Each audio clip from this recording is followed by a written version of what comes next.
Uyat sigirda bo'lmaydi uyat. Lekin ayolda uyat bo'lishi kerak. Uyat hayvonda bo'lmaydi, uyat odamda bo'lishi kerak. Ha bugun uyatchang odamda bu lo'q bu deydi. Biza tortinib, imanib, jur'at bilan bir joyga kirib, qanaqadir surbetlarcha bir ishlarni qila olmasa, sen nima lo'qmisan sen deydi. Bu lo'q emas, u tortinchoq u. Kimdir qizingizni yaxshi ko'rsa, bu yaxshi. Qizlaringiz bilan gaplashing.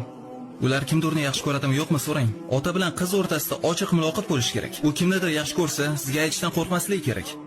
Ularni yoqtirmagan insonlarga majburlab turmushga bermang. Ularni majburlab, agar sen bunga turmushga chiqmasang, kim seni so'rab keladi demang. Biz allaqachon ularga ha deb qo'yganmiz. Ularga zulm qilib endi yo'q deysanmi demanglar. Bu turdagi nikohlar harom. Men ochiq aytaman, harom. Ma'naviy yoki jismoniy bosim ostida qizingizni turmushga berishingiz aslo mumkin emas. Bu nikoh botil. Sandan Parvardigor yolvorib so'rayman.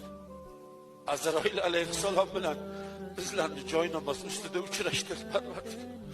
Sajdada ro'para qil, tilovati Qur'onda ro'para qil, masjidga ketayotganimizda ro'para qil Parvardigor. G'aflatda o'lib qolmaylik. Ichib vujudimizda aroq, og'zimizda aroq hidi bilan, sigaret, nosvoy hidi bilan seni huzuringga bormaylik. Parvardigor, biz sendan ko'p narsa so'rayotganimiz yo'q. Iymonimizni hamroh qilvar Parvardigor. Qabrga iymon bilan kirib ketaylik.